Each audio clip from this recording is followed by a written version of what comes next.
ఇప్పుడు జబర్దస్త్ ఆగిపోయింది. రీజన్ ఏంటండి ఆపేయడానికి? నేను ఆపడానికి రీజన్ ఏంటంటే మనకు సినిమా ఇండస్ట్రీ అంటేనే స్టెబిలిటీ లేని ఇండస్ట్రీ.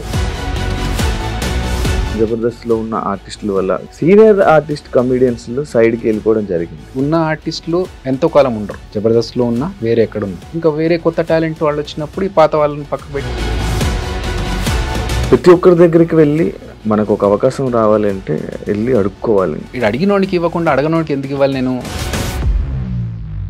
అడుక్కునేదే కాక రాజకీయం జరుగుతూ ఉంటుంది. జరుగుతుండొచ్చు, జరుగుతాయి కూడా. ఇలా ఆఫీసులకు వెళ్ళకపోవడం వల్ల కూడా మనకు ఆఫర్స్ తగ్గిపోతాయి కదా.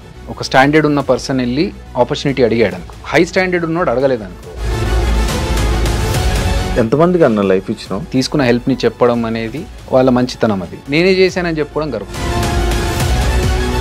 అన్న ఇచ్చిన ఆఫర్స్ ఇచ్చిన అందరూ అక్కడక్కడ అలా మంచి మంచి పొజిషన్స్లో ఉండి మంచిగా సెట్ అయ్యి ఉన్నారు.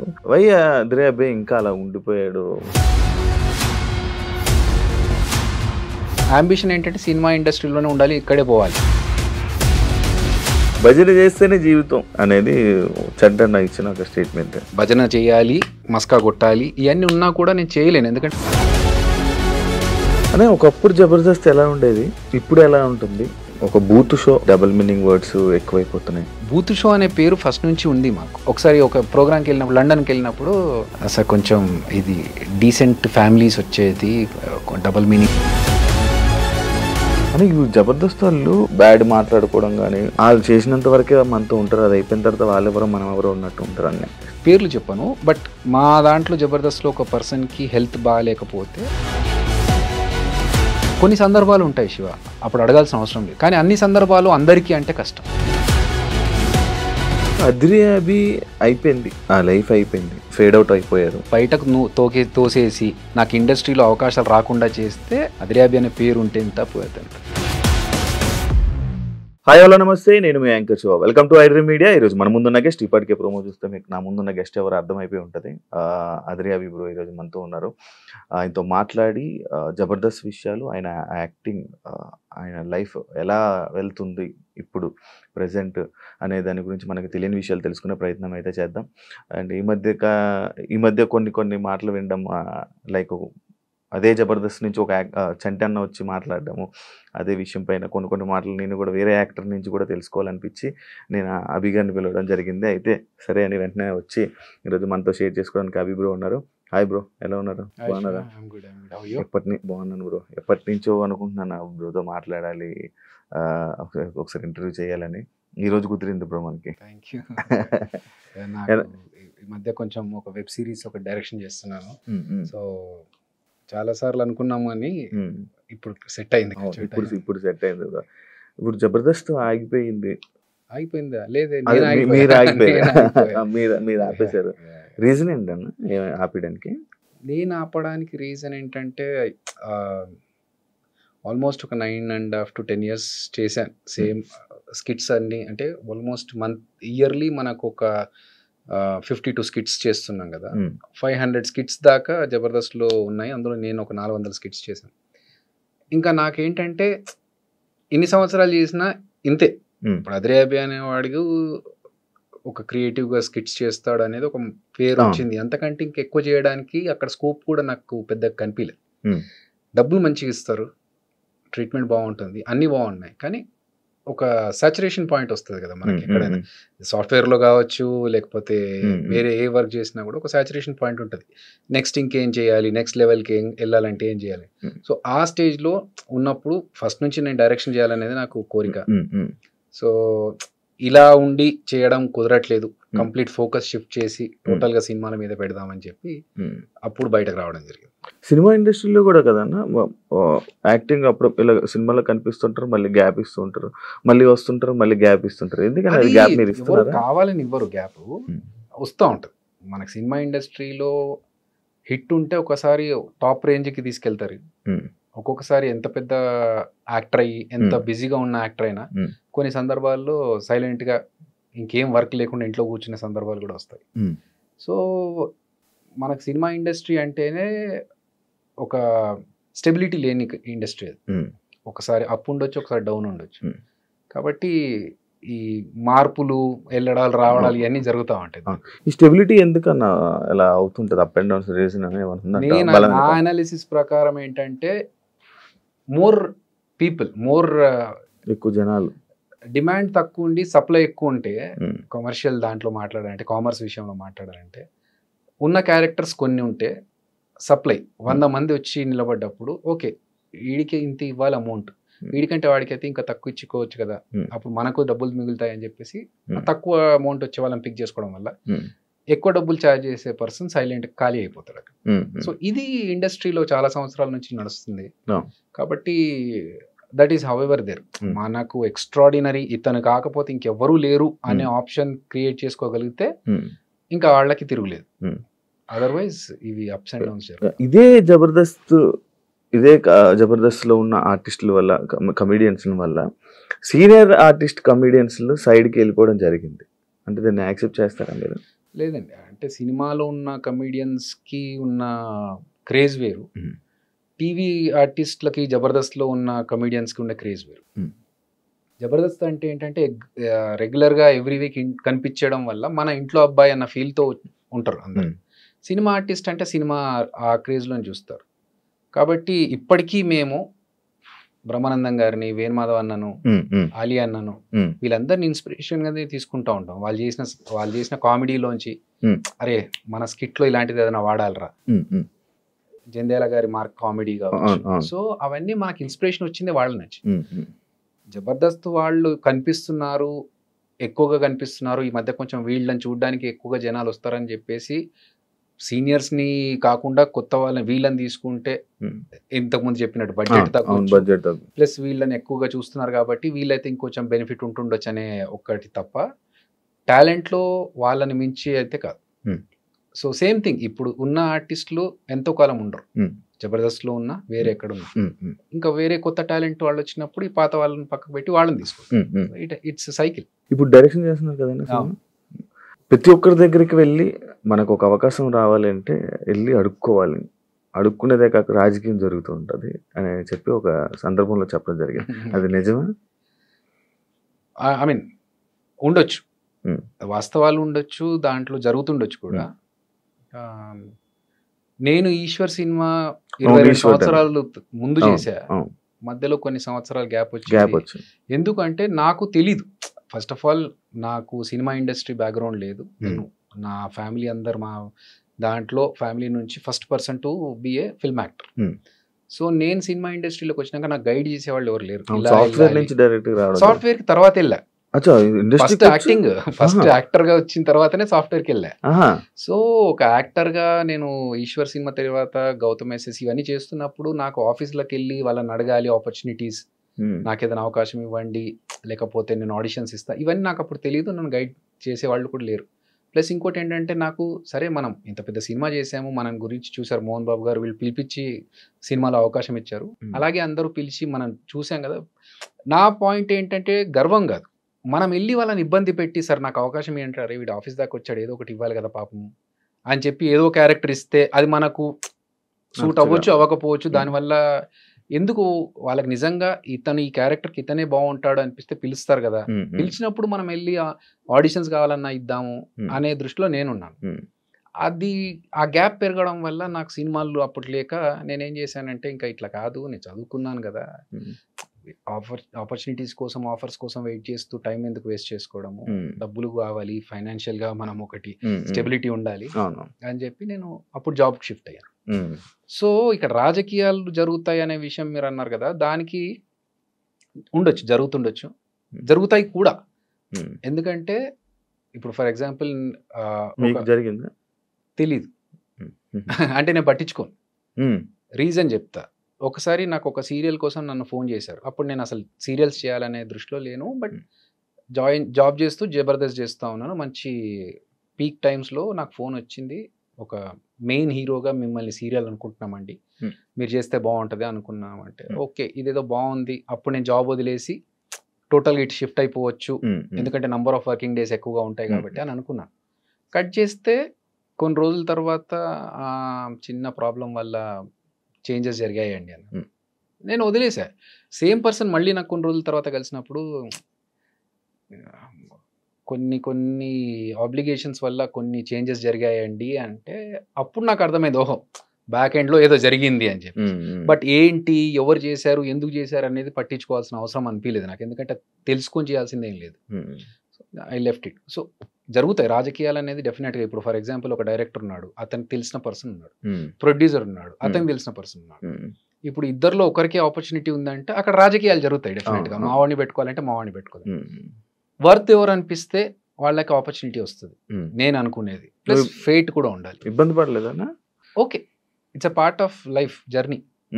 జరుగుతూ ఉంటాయి. మనం అవి పట్టించుకొని ఇబ్బంది పడుకుంటూ మనం ఆగిపోతే ముందుకు వెళ్ళలేము. ఇలా ఆఫీసులకు వెళ్ళకపోవడం వల్ల కూడా మనకు ఆఫర్స్ తగ్గిపోతాయి కదా? 100% తగ్గిపోతాయి కాదు, రావు. ఫస్ట్ ఆఫ్ ఆల్ అంటే ఇప్పుడు ఒక స్టాండర్డ్ ఉన్న పర్సన్ వెళ్ళి ఆపర్చునిటీ అడిగాడు అనుకో, హై స్టాండర్డ్ ఉన్నోడు అడగలేదు అనుకో, మనం ఏం ఆలోచిస్తాం, హ్యూమన్ సైకాలజీ, ఇది అడిగినోడికి ఇవ్వకుండా అడగనోడికి ఎందుకు ఇవ్వాలి నేను అని ఆలోచిస్తాం. సో ఇక్కడ ఉన్న వాళ్ళకి ఇవ్వచ్చు, అలా మిస్ అయిన ఛాన్సెస్ కూడా ఉండొచ్చు. బట్ నాకేంటంటే ఫస్ట్ ఆఫ్ ఆల్ నాకు వెళ్ళి అడగాలని తెలీదు. సెకండ్ థింగ్, ఇప్పుడు తెలిసిన తర్వాత నాకు పరిచయం ఉన్న డైరెక్టర్స్ దగ్గరికి వెళ్ళి నేను మాట్లాడి అడుగుతున్నాను, ఏదన్నా ఉంటే చెప్పండి, ఆడిషన్స్ వస్తాను, నేను ఇస్తాను, ఫోటోగ్రాఫ్స్ చూడండి, ఇది లుక్ నాది, if you want we can change, ఈ క్యారెక్టర్ ఇలాంటి క్యారెక్టర్స్ అయితే బాగుంటుంది. నో, రీసెంట్లో నేను డైరెక్షన్ చేస్తూ కూడా వేరే డైరెక్టర్స్ని వెళ్ళి కలిసారు. ఎందుకంటే నా అంబిషన్ ఏంటంటే సినిమా ఇండస్ట్రీలోనే ఉండాలి, ఇక్కడే పోవాలి. సో వేరే పెట్టుకోవద్దు మైండ్లో అని చెప్పి. అందుకనే ఆడిషన్ తెలియనప్పుడు నేను వెళ్ళలేదు, తెలిసిన తర్వాత వెళ్ళి కలుస్తున్నాను. వేరే డైరెక్టర్స్తో మాట్లాడుతున్నప్పుడు ఓకే ఏమైనా ఆపర్చునిటీస్ ఉంటే ఇప్పటికైనా. సో తెలిసిన తర్వాత అడుగుతున్నాను, అట్లా అని చెప్పి వాళ్ళని ఇబ్బంది పెట్టడం కదా. ఇప్పుడు వాళ్ళు ఏంటి, అరే పాపం అడుగుతున్నాడు, చాలా రోజుల నుంచి వెంట పడుతున్నాడు కదా, ఏదో క్యారెక్టర్ ఇచ్చేయాలని చెప్పి ఇచ్చారనుకోండి, అప్పుడు ఏంటి అక్కడికి వెళ్ళి గుంపులో ఒక నలుగురిలో ఒకరు నిలబడాలనుకో, అప్పుడు మనకు సాటిస్ఫాక్షన్ ఉండదు. చేయవన్నాలంటే ఒకళ్ళు వచ్చినా కూడా గుంపులో అంటే దానికి ఒక రికగ్నైజేషన్ ఉండాలి. 22 సంవత్సరాల నుంచి ఉన్నాను ఇండస్ట్రీలో. అట్లీస్ట్ మొన్న తేజ గారిని కలిసా, మాట్లాడినప్పుడు నేను జబర్దస్త్ చూడనమ్మా అన్న. పర్లేదు సార్, అందరూ చూడాల్సిన కంపల్షన్ ఏం లేదు, అందరూ ఒక్కొక్కరికి ఒక్కొక్క ఇష్టం ఉంటుంది అంటే, సరే ఎలాంటి క్యారెక్టర్స్ కావాలి అనుకుంటున్నావు నువ్వు యాజ్ యాక్టర్ అంటే, సరే 22 సంవత్సరాల నుంచి ఇండస్ట్రీలో ఉన్నాను, ప్రభాస్ అన్న క్రేజ్ ఏంటో తెలుసు మీకు, అదే సినిమాతో నేను స్టార్ట్ అయ్యాను, కొంచెం అన్నా మనకు పేరుండి గుర్తుపట్టేలాగా నాకు ఒక రికగ్నైజేషన్ వచ్చే క్యారెక్టర్, అరే ఈ క్యారెక్టర్ భలే చేశాడరా అనే క్యారెక్టర్ ఉంటే ఓకే సార్, అది పాజిటివా నెగిటివా ఏంటి అనేది తర్వాత. చిన్న క్యారెక్టర్ అయినా పెద్ద, ఒక్కొక్క చిన్న క్యారెక్టర్లకు కూడా ఉండిపోతాయి లైఫ్. సో అట్లా పర్టికులర్గా కాదు, కానీ నలుగురిలో కొంతమంది ఏం చేస్తారంటే, ఓకే జబర్దస్తులు నలుగురు ఉండాలి ఫ్రెండ్స్, హీరో ఉంటాడు, హీరోతో పాటు ఒక నలుగురు గ్యాంగ్ ఉంటుంది, ఊరికే ట్రావెల్ చేస్తూ ఉంటారు, డైలాగులు ఉన్నా లేకున్నా, అలాంటివి చేసి వేస్ట్. దానివల్ల మన టైం వేస్ట్, వాళ్ళ టైం వేస్ట్. ఊరికే ఎంతమందికి అన్న లైఫ్ ఇచ్చినావు నార్మల్గా? పెద్ద మాట అది, లైఫ్ ఇచ్చడం అనేది. అట్లేం లేదు, ఇప్పుడు నాకు ఒకరు ఆపర్చునిటీ ఇస్తేనే నేను ఇండస్ట్రీలోకి వచ్చాను. సో మనకు కుదిరినప్పుడు ఒకరికి ఏమైనా హెల్ప్ చేస్తే వాళ్ళ టాలెంట్ చూపించుకుంటారు కదా, అంతే తప్ప టార్గెట్ పెట్టుకొని వీళ్ళకి ఇలా చేయాలి, హెల్ప్ చేయాలి అన్నది అలాంటి ఇంటెన్షన్ అయితే లేదు. జబర్దస్త్లోని కానీ ఇందులోనే కానీ బయట ఉన్న ఆర్టిస్టులు కానీ సగం మంది చెప్పుకుంటారు, నేను ఈయన వల్ల వచ్చాను, ఈ పొజిషన్లో ఇలా ఉన్నాను అని చెప్తూ ఉంటారు. ఏమనిపిస్తుంటుంది అన్న నీకు? అది వాళ్ళ గ్రాటిట్యూడ్ చూపించుకోవడం, వాళ్ళ మంచి ఉద్దేశంతో వాళ్ళు తీసుకున్న హెల్ప్ని చెప్పడం అనేది వాళ్ళ మంచితనం. అది నేనే చేశానని చెప్పుకోవడం గర్వం. So I don't believe in that. ఇప్పుడు ఆదికే కావచ్చు, మిగతా అందరికీ కావచ్చు, వాళ్ళకున్న టాలెంట్తోనే పైకి వచ్చారు. మనం ఒక చిన్న సపోర్ట్ ఇచ్చాము, వాళ్ళకు ఒక ఆపర్చునిటీ ఇచ్చాము తప్ప, వాళ్ళని ఫస్ట్ నుంచి మనమే స్టార్ట్ చేసి మనమే క్రియేట్ చేసి మొత్తం పెడితే అది గ్రేట్. సో వాళ్ళకున్న టాలెంట్కి నేను కొంచెం సపోర్ట్ చేసి పుష్ చేశాను. అది వాళ్ళు చెప్పుకోవడం వాళ్ళ మంచితనం. అది యాక్చువల్ రీసెంట్గా నేను ఒకటి విన్నది, అన్న ఇచ్చిన ఆఫర్స్ ఇచ్చిన అందరూ అక్కడక్కడ అలా మంచి మంచి పొజిషన్స్లో ఉండి మంచిగా సెట్ అయ్యి ఉన్నారు, వై అదిరే అబ్బాయి ఇంకా అలా ఉండిపోయాడు అనేది ఒకటి ఉంది. దానికి ఏం చెప్తాను? ఏమో నాకు ఐడియా లేదు, బట్ నేను నా ఫ్లోలో నేను వెళ్తున్నాను. ఏదో ఎమోషన్ అవుతున్నాను. లేదు, కొంచెం స్ట్రెచ్ చేసుకుంటున్నాను కాదు, 2-3 రోజుల నుంచి వర్కౌట్ చేయట్లేదు, అందుకే కొంచెం స్ట్రెచ్ చేసుకుంటున్నాను. బట్ ప్రాబ్లం ఏంటంటే, నేను ఎక్కువగా దాని గురించి ఆలోచన, నేను ఎందుకు ఇక్కడే ఉండిపోయాను. ఐఎమ్ స్టిల్ రన్నింగ్ 22 years తర్వాత కూడా I'm still in the industry. So అదొక హ్యాపీనెస్. ఒక బాధలో కూడా నేను పాజిటివ్ సైడ్ చూడడానికి ట్రై చేస్తాను. I try to be optimistic every time. So I'm happy with what I'm now. ఎందుకంటే నా లైఫ్లో టచ్వుడ్ నేను అప్పు చేయాల్సిన సందర్భం రాకుండా చూసుకున్నాను. నాకు మేబీ మీరు అన్నట్టుగా యూనో ఎక్కువగా వెళ్ళిపోయి కలిసిపోయి వాళ్ళతో కూర్చొని మాట్లాడి మనకు కొంచెం ఆపర్చునిటీస్ కోసం ట్రై చేయడం అవన్నీ మనకు తెలియదు. నెట్వర్కింగ్ అంత ఎక్కువ లేదు. వచ్చినప్పుడు కలిసినప్పుడు మాట్లాడినప్పుడు మాత్రమే ఏంటి అని. అంతే తర్వాత ఒకసారి షూట్ అయిపోయినా ఆఫీస్ అయిపోయినా ఏదైపోయినా నేను డైరెక్ట్ ఇంటికే, ఇంకా వేరే ఫ్రెండ్స్ దగ్గరికి వెళ్ళి ఆడుకోవడాలు టైం పాస్లు చేయడాలు ఏం లేవు అస్సలు. ఏ అలవాటు లేదు. ఎక్కడ టైం పాస్లు చేసేది లేదు. ఎప్పుడో ఎవరిదో ఫ్రెండ్ బర్త్డే ఉంది ఖచ్చితంగా వెళ్ళాలి అంటే తప్ప, ఒక బర్త్డేకి వెళ్ళడం తప్ప అదర్వైజ్ హ్యాపీగా నేను ఇంట్లో కూర్చొని టీవీలు చూసుకుంటే సినిమాలు చూసుకుంటే అదే నా టైం పాస్. సో మేబీ అదొక రీజన్ కావచ్చు. అదర్వైజ్ అంటే నాకు ఎప్పుడు ఆ ఫీలింగ్ రాలేదు. అందరూ ముందుకు వెళ్ళిపోతున్నారు నేను ఇక్కడ ఉండిపోయానే అనే ఫీలింగ్ నాకైతే లేదు. ఎందుకంటే నేను ఉన్న దాంట్లో నాకు హ్యాపీగా ఉన్నాను. ఇదే టాపిక్, భజన చేస్తేనే జీవితం అనేది చంటన్న ఇచ్చిన ఒక స్టేట్మెంట్. భజన చేయాలి, ఇండస్ట్రీలో ఉండాలంటే భజన చేయాలి. వాళ్ళు నీకు ఏదైనా ఉండాలన్నా ముందుకెళ్ళాలని ఇది ఉండాలి. అది నాకు లేదు, నేను ఇక్కడ ఉండిపోయాను. దానికి యాక్సెప్ట్ చేస్తా ఉండొచ్చు. That's what I'm saying. నాకు తెలుసు భజన చేయాలి, మస్కా కొట్టాలి, ఇవన్నీ ఉన్నా కూడా నేను చేయలేను. ఎందుకంటే నాకు రాదు. అది ఆర్టిఫిషియల్గా తెలిసిపోతుంది శివ. ఇప్పుడు మన దగ్గరకు ఒకడు వచ్చి అన్నా నువ్వు అస్సలు తోపన్నా, నీ కామెడీ అద్దరిపోద్దన్నా పడిపడి నవ్వుతా అంటే నాకు తెలుసు. అరే నా స్టాండర్డ్ ఏంటో నాకు తెలుసు, నువ్వు చెప్పేది పేకుతున్నావని నాకు తెలుసు. సో అర్థమైపోతుంది వీడు మస్కా కొడుతున్నాడు. ఆ మస్కా కూడా ఏంటి కొంతవరకు రియలిస్టిక్గా ఉంటే ఓకే, అన్నా నీ బాడీ చూస్తే జిమ్ బాడీ ఇక్కడ అర్థమైపోతుంది. ఇది ఎగ్జాజరేట్ చేసి చెప్తారు చూసారా, మనకు అర్థమైపోతుంది వీడు కొంచెం ఆర్టిఫిషియల్ క్యాండిడేట్, వీడితో దూరం ఉండదు. సో ఇదే థింగ్ మనం అవతలతో చేయొద్దు. ఇప్పుడు ఒక హీరో సినిమా ఫ్లాప్ అయింది అనుకుందాం, మనం వెళ్ళి అద్దరిపోయింది సార్ సినిమా అద్దరిపోయింది అన్నా, అసలు నువ్వు నెక్స్ట్ అది ఇది అని చెప్తే వాళ్ళకి తెలియదు ఆ సినిమా పోయింది వీడు ఏదో పేకుతున్నాడు. అప్పుడు ఏంటి మన గురించి మన జెన్యూనిటీ గురించి వాళ్ళకు ఒక డౌట్ క్రియేట్ అవుతుంది. ఎందుకు చేయడం? అట్లాంటి విషయాల్లో నేను చెప్పకుండా ఉండడం ప్రిఫర్ చేస్తా.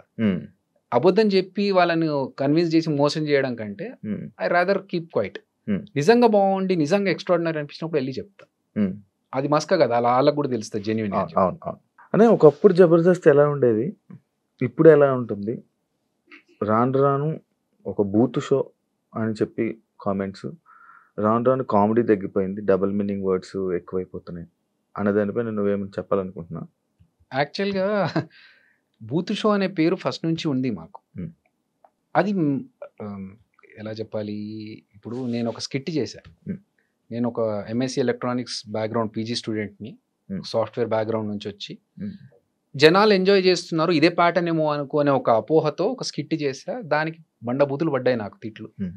అరే ఇది కాదా, ఓకే ఐ రియలైజ్డ్ చెయ్యొద్దు ఇలా అని చెప్పి. కానీ వర్స్ట్ థింగ్ ఏంటంటే శివ, ఇప్పుడు అదే క్లిప్ ఏదైతే ఉంటుందో అది వైరల్ ఉంది. ఇంకా 10 సంవత్సరాల కూడా అదే క్లిప్ వైరల్ ఉంది. నేను సోషల్ రెస్పాన్సిబిలిటీ ఉంది మనకు కూడా, మనం చేయాలి, మంచి విషయాలు చెప్పాలి, జనాలకి మెసేజ్ చెప్పొచ్చు దీని ద్వారా అని చెప్పి చెట్ల గురించి, చెట్లు నాటాలనే విషయం, నీళ్లు సేవ్ చేయాలనే విషయం కావచ్చు, ఇలాంటి చాలా విషయాలు చెప్పాను. తడి చెత్త పొడి చెత్త ఈ సెపరేషన్ గురించి చాలా మందికి తెలియదు. ఈ స్కిట్స్ లో భాగంగా చెప్తే ఏమైనా ఇన్ఫర్మేషన్ వస్తుందేమో, అసలు ఎవడు పట్టించుకోలేడు దాని గురించి. సో బూత్ షో అని అన్నారు, అవి జరిగినాయి. కానీ చాలా మంది ఏంటంటే వచ్చి మేము బాగా ఎంజాయ్ చేస్తామండి ఇలాంటి స్కిట్స్ అని కూడా చెప్పిన వాళ్ళు ఉన్నారు. సరే అప్పటికి ఇప్పటికీ మారింది, రాను రాను ఇంకా వర్స్ట్ అవుతుంది అంటే మేబీ ఆడియన్స్ పర్స్పెక్టివ్ కూడా మారుతుంది. ఒక డికేడ్ 10 years అవుతుంది కదా జబర్దస్త్ స్టార్ట్ అయ్యి. సో అప్పుడున్న ఆడియన్స్ ఇప్పుడున్న ఆడియన్స్ కి జనరేషన్ మారేసరికి ఆ తేడా వల్ల మేబీ అలా అనిపిస్తుందేమో. బట్ ఎక్స్ట్రీమ్ వెళ్ళిపోయి చేస్తున్నవైతే ఏం లేవు. ఆల్రెడీ ఫస్ట్ నుంచి ఉన్నవే ఇప్పుడు చేస్తున్నారు. ఇప్పుడున్న వాళ్ళు కూడా మా టీమ్స్లలో ఉన్న వాళ్ళు ఇప్పుడు టీమ్ లీడర్స్ అయ్యారు. అంతే తప్ప మరీ బండబూతులకు వెళ్ళిపోయి వల్గర్గా చేస్తున్నా ఉంటే ఉండొచ్చు. నేను చూడలేదు చాలా రోజులు, ఈ మధ్య కాలంలో చూడట్లేదు. నేను వెబ్ సిరీస్ డైరెక్షన్ లో ఉన్నప్పుడు ఇంకా నాకు టైం సరిపోవట్లేదు. ప్రోమోస్ వరకు చూస్తున్నాను కానీ అక్కడికి వెళ్ళి చూసే టైం దొరకట్లేదు. కాకపోతే ఇంకొక విషయం శివ, ఇప్పుడు కొన్ని పాత సినిమాలు వస్తూ ఉంటాయి. ఆ పాత సినిమాలో హీరో హీరోయిన్ మాట్లాడుకున్న డబుల్ మీనింగ్స్ గురించి మీమ్స్ వస్తూ ఉంటాయి. ఇప్పుడు రీసెంట్ గా వైరల్ అవుతున్నాయి. అరే మనము 10 ఏళ్ల కింద మనము మాట్లాడిన మాటలు, ఇప్పుడు 5 ఏళ్ల కింద మాట్లాడిన మాటలు, ఈ పెద్ద పెద్ద హీరోలు, పెద్ద పెద్ద స్టార్స్ అప్పుడు అవును. వీళ్ళు మాట్లాడినప్పుడు దాని గురించి ఎవరు అనలేదు, క్వశ్చన్ చేయలేదు. తర్వాత మనం ఏదో బచ్చగలం. ఇప్పుడు వాళ్ళ ముందు స్టాండర్డ్‌కి మన స్టాండర్డ్ ఎంత? వాళ్ళే మాట్లాడినప్పుడు అబ్జెక్షన్ పెట్టలేదు ఆడియన్స్. ఇప్పుడు ఎందుకు దీని మీద పడుతున్నారు? దీని వంటి బూత్ షో అంటున్నారు అనేది ఒక చిన్న బాధ అంతే. అని జబర్దస్త్ వాళ్ళు చేసినంత వరకే, దాని తర్వాత దాని అందులోనున్న వాళ్ళలోనే వెనక బ్యాడ్ మాట్లాడుకోవడం కానీ, లేకపోతే ఏది పడితే అది మన గురించి స్ప్రెడ్ చేసి మన తీసేయడం అలాంటివన్నీ జరుగుతూ ఉంటాయి. అండ్ ఇంకోటి, మనకి వాళ్ళు సపోర్ట్ ఏమి ఉండరు, వాళ్ళు చేసినంత వరకే మనతో ఉంటారు, అది అయిపోయిన తర్వాత వాళ్ళెవరో మనం ఎవరో ఉన్నట్టు ఉంటారు అన్న స్టేట్మెంట్కి నువ్వు ఏం చెప్తావు? చెంట అన్నాడా ఇది? సరే, ఇండస్ట్రీలో ఫ్రెండ్స్ అనే వాళ్ళు ఉండరు బ్రో. నేను 22 సంవత్సరాల నుంచి ఉన్నాను ఇండస్ట్రీలో. ఫ్రెండ్స్ అనేది చాలా rare case scenarios in the industry, film industry. ఎందుకంటే ఒక సినిమా చేస్తున్నప్పుడు ఆ కంపానియన్షిప్ ఎలా ఉంటుందంటే, ఆ వారం 10 రోజులు ఒక అరకులో షూటింగ్ జరుగుతుంది అనుకోండి. అప్పుడు you are my best friend, ఎందుకంటే ఇంకా వేరే ఎవరు ఉండరు అప్పుడు. సో అప్పుడున్న ఫ్రెండ్షిప్ వేరు. కానీ అదే లైఫ్ లాంగ్ కంటిన్యూ చేయాలని అవతల వాళ్ళు ఎక్స్పెక్ట్ చేస్తారు కదా, దట్ వోంట్ హ్యాపెన్. ఎందుకంటే వీళ్ళు నెక్స్ట్ సినిమాకి వెళ్ళినప్పుడు అక్కడ ఇంకో ఫ్రెండ్ దొరుకుతాడు. సో ఇది రొటేట్ అవుతూ ఉంటుంది. ఎవరి పనులు వాళ్ళకే ఉండి, ఎవరు బిజీ వాళ్ళకే ఉంటుంది. సో అవతల వాళ్ళకి హెల్ప్ చేయడం అనేది ఒక రేంజ్ వరకు ఓకే. ఫర్ ఎగ్జాంపుల్ ఇప్పుడు నువ్వు వచ్చి, అన్న నాకు ఇది ఒక చిన్న విషయం ఉంది, నాకు ఒక సజెషన్ కావాలి, ఒక హెల్ప్ కావాలి, ఇది అన్నాను అనుకో, నా వల్ల ఎంత అవుతుందో అంత చేయగలుగుతాను. నా అంతకు నేనే వచ్చి నీ దగ్గరికి ఏంటి నీ పొజిషన్ అనే వాళ్ళే చాలా తక్కువ మంది ఇండస్ట్రీ. సో ఎవరి పనుల్లో వాళ్ళు ఉంటారు. First of all we should not expect చేసుకోవడం వల్ల ఇలాంటివన్నీ వస్తాయి. ఎగ్జాక్ట్లీ. ఇప్పుడు మనము, నేను ఎందుకు వేరే ఫ్రెండ్స్తో తిరగను, ఇంటికి వెళ్ళిపోయి నా పని నేను చేసుకుంటా అంటే, ఈ ఫ్రెండ్షిప్ అనేది సినిమా ఇండస్ట్రీలో not a genuine thing. So కలవడం వరకు, మాట్లాడుకోవడం వరకు హ్యాపీ, అది ఓకే. అంతేగాని నాకు ఇతని వల్ల ఏదన్నా ఆపర్చునిటీ రావాలనో, లేకపోతే అతని వల్ల ఇంకా సపోర్ట్ దొరకాలనుకోవడం కష్టం. మనం ఎక్స్పెక్టేషన్స్ పెట్టుకోకపోతే మనం హ్యాపీగా ఉంటాం. ఇప్పుడు ఆ ఎక్స్పెక్టేషన్ పెట్టుకోకుండా ఉండాలంటే మనం ఏం చేయాలి? మనకు తగ్గట్టుగా మనం ప్లాన్ చేసుకోవాలి. అంతే తప్ప ఇప్పుడు నాకు కష్టాలు ఉన్నాయని నేను చెప్పి ఏదైనా అవసరం ఉంది అనుకుంటే, ఒకసారి అంటే 2 సార్లు అంటే అవతల హెల్ప్ చేస్తారు. ఎన్నిసార్లు చేస్తారు అవతల వాళ్ళు? చేయరు. సో అవి ఉన్నాయి. బట్ మా జబర్దస్త్ విషయంలో నేను చెప్పాలనుకుంటున్నాను. ఇప్పుడు మీరు అడిగిన కాంటెక్స్ట్ తెలుసు కాబట్టి పేర్లు చెప్పను. బట్ మా దాంట్లో జబర్దస్త్లో ఒక పర్సన్కి హెల్త్ బాగాలేకపోతే మేమందరం కలిసి సపోర్ట్ చేసుకొని, అతను అడగలేదు అయినా కూడా మన ఫ్యామిలీ మెంబర్ చెప్పేసి అందరం కలిసి సపోర్ట్ చేసాం. అప్పుడు నాగబాబు గారు, రోజా గారు అందరూ సపోర్ట్ చేశారు, డబ్బులు ఇచ్చి ఆపరేషన్ చేయించుకోవడానికి. ఒక పర్సన్కి వాళ్ళ పేరెంట్స్ చనిపోతే ఇక్కడ నుంచి వెళ్ళడానికి డబ్బులు లేవంటే మళ్ళీ మేము అందరం కలెక్ట్ చేసుకొని ఇచ్చాం. అప్పుడు కూడా అతను అవతల పర్సన్ అడగలేదు. సో కొన్ని సందర్భాలు ఉంటాయి శివ, అప్పుడు అడగాల్సిన అవసరం లేదు, ఇచ్చేస్తాం, చేస్తాం. అందరూ ఎంత అయితే అంత, ఎవరి వల్ల ఎంత జరుగుతుంది. కానీ అన్ని సందర్భాలు అందరికీ అంటే కష్టం. ఆ సందర్భం కూడా ఒకటి ఉంటుంది సార్. ఫర్ ఎగ్జాంపుల్, ఒకరి ఫాదర్ చనిపోయారు, ఇక్కడ నుంచి అంత్యక్రియలకు వెళ్ళడానికి కూడా వెళ్ళే పరిస్థితి లేదు అన్నప్పుడు, that is a worst situation. ఆ సిచ్యువేషన్లో మన దగ్గర ఉన్నా లేకున్నా తీసి ఇవ్వాలి ఎక్కడి నుంచి అన్న. కానీ వేరే కాంటెక్స్ట్లో అవసరం ఉంది, ఇవ్వాలి అన్నప్పుడు ఎంతవరకు అది అవసరం, దానికి ఎంతవరకు హెల్ప్ చేయొచ్చు అనేది కూడా అందరు ఆలోచిస్తారు. సో అక్కడే జరుగుతాయి కొన్ని. ఇంకోటి, ఆడియన్స్ అద్రి అభి అయిపోయింది, ఆ లైఫ్ అయిపోయింది, ఇంకా ఆయన ఫేడ్ అవుట్ అయిపోయారు, ఇంకా కనిపించారు అనే వాళ్ళకి ఏం చెప్తాను? Okay, that's okay. నేను లైఫ్ లాంగ్ ఇక్కడ ఉండాను, నేను మనిషినే ఉండాను కొన్ని సంవత్సరాల తర్వాత అనుకున్నప్పుడు అద్రి అభి అనే పేరు ఉంటే ఎంత పోతే ఎంత. అది డౌన్ఫాలే కదన్న? I don't think so. See, నన్నెవరో బయటకు తోసేసి నాకు ఇండస్ట్రీలో అవకాశాలు రాకుండా చేస్తే అప్పుడు నేను బాధపడాలి. నేను నా అంతకు నేను కదా బయటకు వచ్చింది జబర్దస్త్ నుంచి. And Adhire Abhi is only for Jabardasth. I'm Abhinay Krishna. నేను యాజ్ ఎ డైరెక్టర్ నేను బయటకు వచ్చి ఒక ప్రాజెక్ట్ చేసుకుంటున్నాను ఆహాలో. సో నాకు దానికి తగ్గట్టుగా ఒక స్క్రిప్ట్ రెడీ చేసుకున్నాను, డైరెక్షన్ చేసుకున్నాను, ఇప్పుడు కంప్లీట్ అయ్యి పోస్ట్ ప్రొడక్షన్లో ఉన్నాను. So I'm happy with what I'm doing. ఎవడో ఏదో అనుకున్నాడు, దానికి మనం ఆన్సర్ చెప్పాలనేది సిల్లీ. నాకు కావాల్సింది నేను డైరెక్టర్ అవ్వాలనుకున్నాను, అవుతున్నాను. దానికోసం నేను అద్రి అభిగానే జబర్దస్త్లోనే కంటిన్యూ చేస్తేనే ఉంటా అంటే అది వర్క్ అవ్వదు. కొన్నిసార్లు ఫోకస్ షిఫ్ట్ చేయాలి. సో దానికి వాళ్ళు పడిపోయాడు, లేడు, అవుట్, ఫేమ్ అవుట్ అనుకుంటే దట్స్ ఓకే. నేను అలా అనుకుంటే నేను ఇన్ని సంవత్సరాలు ఆల్మోస్ట్ 3 ఇయర్స్ అయింది జబర్దస్త్ years వదిలేసి. నేను మొత్తం గడ్డం పెంచేసి మొత్తం లాంగ్ హెయిర్‌తో నాకు తెలుసు ఆ లాంగ్ హెయిర్‌తో, బియర్డ్‌తో కంప్లీట్ లుక్కే చేంజ్. నేను ఇంటెన్షనల్‌గా చేశా. అదిరే అనేవాడు కనిపియొద్దు కొన్ని రోజులు. ఒక డిఫరెంట్ పర్సన్‌ని ఒక యాక్టర్ లాగా చూపెట్టాలి మనము అని నేను ఇంటెన్షనల్‌గా చేసినప్పుడు ఇంకొకళ్ళు అవతలోళ్ళు అనుకుంటే ప్రొఫెషనల్ గా చాలా స్ట్రిక్ట్ అంట కదా బ్రో నువ్వు. I love discipline. ఎందుకన్నా అది? నాకు వచ్చింది స్కూల్ డేస్ నుంచి నాకు డిసిప్లిన్ వచ్చింది. అలా ఉంటే కరెక్ట్ అనిపించింది. కానీ అది ప్రతిసారి పనికిరాదు అని అంటారు నాకు ఓకే, ఇండస్ట్రీలో. That's okay. సి డెఫినెట్లీ ఇప్పుడు నేను టీమ్ లీడర్గా ఉన్నప్పుడు నా టీం షార్ప్ 7 అంటే 7కి వచ్చేయాలి. రాకపోతే I can take action as a team leader. But నేను ఇంకొకరి దగ్గర పనిచేస్తున్నప్పుడు if I expect the same thing from other person, అతను రాకపోతే నేను అతని దగ్గర యాక్షన్ తీసుకోలేను కదా.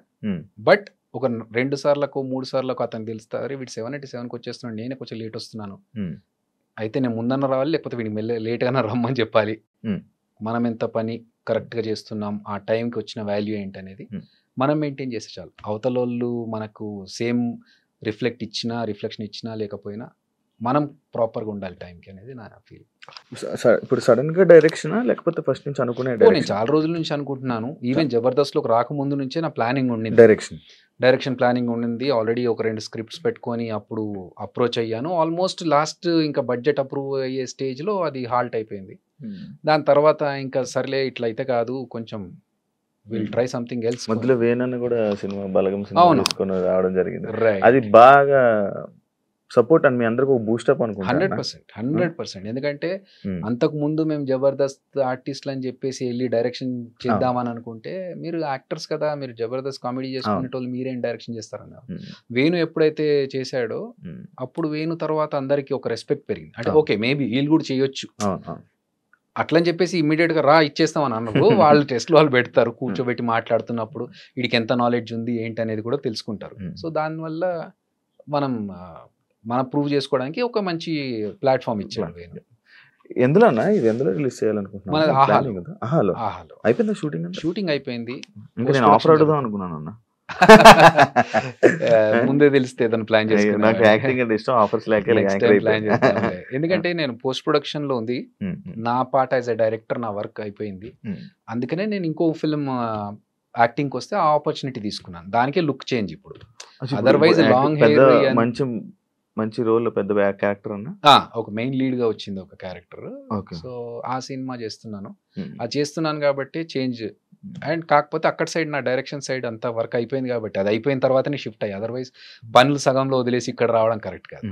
అంటే నువ్వు నార్మల్గా నువ్వు ఇలాగ యాక్టింగ్ చేయాలి, నీది ఇది రోలు, నువ్వే మెయిన్ లీడు ఇది అనగానే వెళ్ళి ఫ్రీగా అది ఏంటి స్టోరీ కూడా వినకుండా వెళ్ళి నార్మల్గా చేసేస్తావా? అలా చేసిన కూడా కొన్ని ఉన్నాయి అంటాను. లేదు, నేను చేయలేదు అట్లా. అలా చేయలేదు. అలా వచ్చిన సినిమాలు సబ్జెక్టులు వచ్చి ఇలా మీరు చేస్తే బాగుంటుంది మెయిన్ లీడ్గా అని కొన్ని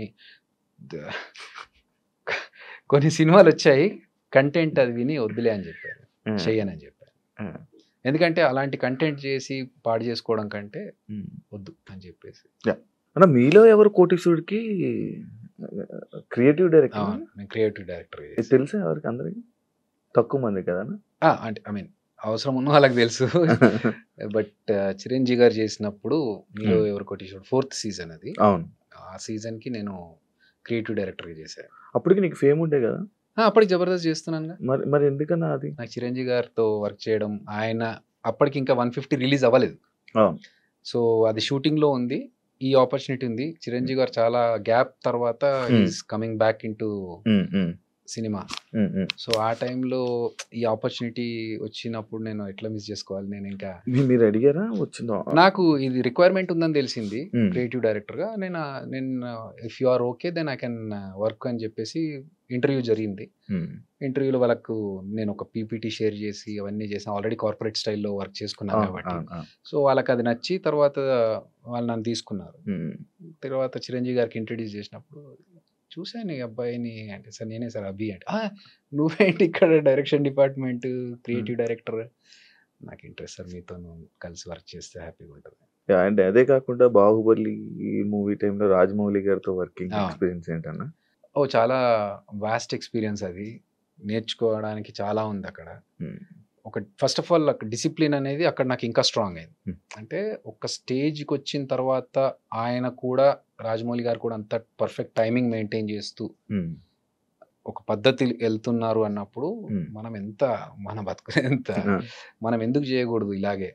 అంత సక్సెస్ అవ్వాలంటే ఆ డిసిప్లిన్ ఉండాలేమో, అది ఇంకా మనం గట్టిగా పెట్టుకోవాలి కదా అని చెప్పేసి. ఆయన దగ్గరికి వెళ్ళడం ఓన్లీ డైరెక్షన్ నేర్చుకోవడానికి వెళ్ళారా? డైరెక్షన్ నేర్చుకోవడానికి. అదే ఆయన పరిచయం కదా, మరి ఆయన మూవీ ఆఫర్ కానీ అడగడం కానీ అలాంటివి ఏం చేయలేదా మీరు? ఆయన అడగడం లేదు. అంటే నాకు అదృష్టం ఏంటంటే, నేను రాజమౌళి గారు ఈగ సినిమా చేస్తున్నప్పుడు కంటే ముందు నుంచే పరిచయం. అంటే ఎలా అంటే, రవీంద్ర భారతిలో నేను ఒకసారి స్టేజ్ ప్రోగ్రామ్ చేశాను. కీరవాణి గారు దానికి గెస్ట్గా వచ్చారు. అది చూసి ఆయన ఫుల్గా ఇంప్రెస్ అయిపోయి నా డాన్స్ ఇమిటేషన్ చూసి, నాకు dance imitation Limca book of records ఉంది. సో ఆ డాన్స్ ఇమిటేషన్ కీరవాణి గారు చూసి వెళ్ళి ఇంట్లో డిస్కషన్లో, అరే ఒక ప్రోగ్రామ్కి వెళ్ళి వచ్చాను, ఒక అబ్బాయి భలే చేశాడు అని చెప్తే, అవునా అని చెప్పేసి నా ఫోన్ నంబర్ ఏం లేవు వాళ్ళ దగ్గర. వాళ్ళు ఎంక్వైరీ చేయించి అబ్బాయిని పిలిపించండి అని ఒక 3-4 రోజులు అయిన తర్వాత అప్పుడు నేను వస్తే, అప్పుడు పిలిచి మాట్లాడి, నీ గురించి చాలా గొప్ప చెప్పాడు మా పెద్దన్న, ఏదో ఒకసారి చూపెట్టు నీ పర్ఫార్మెన్స్ అంటే అప్పుడు చేశారు. ఇంకా వాళ్ళు ఫుల్గా ఎంజాయ్ చేశారు. ఇంకా అక్కడి నుంచి వాళ్ళతో పరిచయం పెరిగింది. తర్వాత యమదొంగ టైంలో వాళ్ళ ఆడియో ఫంక్షన్కి నాకు కొన్ని సలహాలు అడిగారు. ఈగ టైంలో ఆ మాస్కెట్ ఆడియో ఫంక్షన్లో ఒక మాస్కెట్ ఉంటుంది ఈగలాగా, ఆ ఐడియా డిస్కషన్లో నేను ఐడియా చెప్పింది నేనే. సో అట్లా పరిచయం ఏర్పడింది. ఇప్పుడు నేను వెళ్ళి, సరే నాకు ఒక ఆపర్చునిటీ ఇవ్వండి యాక్టింగ్కి అంటే, ఫస్ట్ ఆఫ్ ఆల్ రాజమౌళి గారి సినిమాలో ఎలా ఉంటాయో తెలుసు, హీరో విలన్ తప్ప ఇంకా మిగతా వాళ్ళ క్యారెక్టర్స్ ఎలా ఉంటాయి. మనకున్న దీనికి మనం వెళ్ళి ఏదో అడిగి ఎందుకు ఇబ్బంది పెట్టడం, నేను చెప్పా కదా వాళ్ళకు. అలాగే వాళ్ళు కూడా ఈగలో ఒక కానిస్టేబుల్ క్యారెక్టర్ ఉంటుంది, అరే దీనికి వీడైతే బాగుంటుంది కదా అని చెప్పి నన్ను పిలిపించి, ఈ క్యారెక్టర్ ఉందిరా చేసేయి అన్నారు.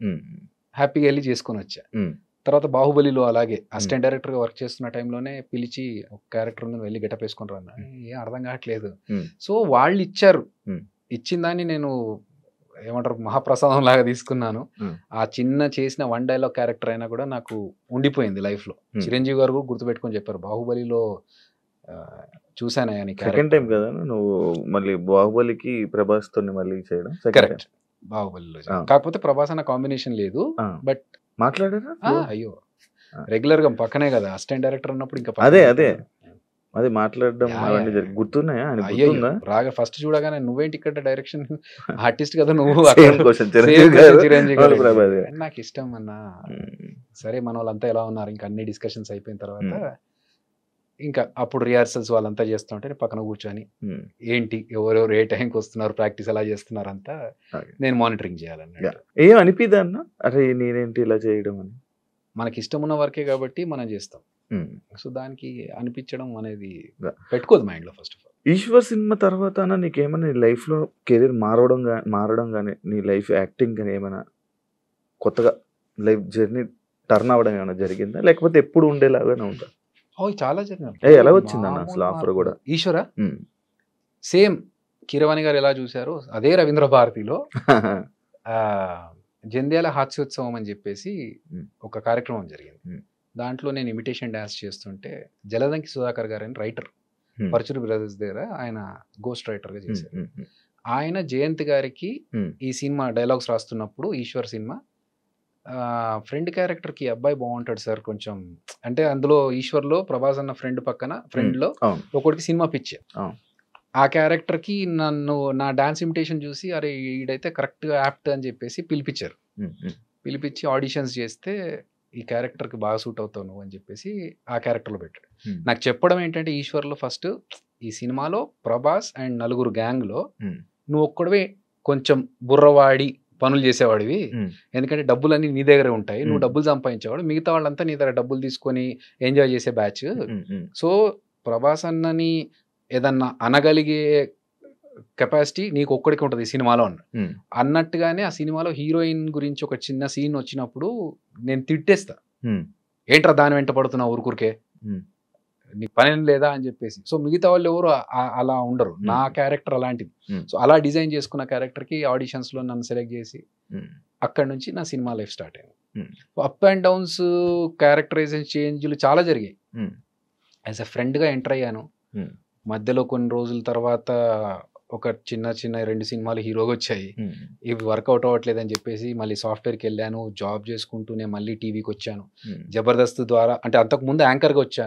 యాంకర్గా కొన్ని షోస్ చేసిన తర్వాత మళ్ళీ జబర్దస్త్ వచ్చింది. జబర్దస్త్లో ఒక కమెడియన్గా చేసుకుంటూ వచ్చా. So there are lot of changes. I'm enjoying the journey. ఇవన్నీ నీకు ఎక్స్పీరియన్స్ తో చేసావా అన్న, లేకపోతే ఇందులోకి రాగానే అవి నేర్చుకొని చేసినవా? లైక్ నేనంటే ఇప్పుడు ఒక యాంకర్ చేసావు, యాక్టింగ్ ఇంట్రెస్ట్ తో వచ్చేసావు అంటే నేర్చుకుని ఎక్కడైనా నేర్చుకుని వచ్చావా?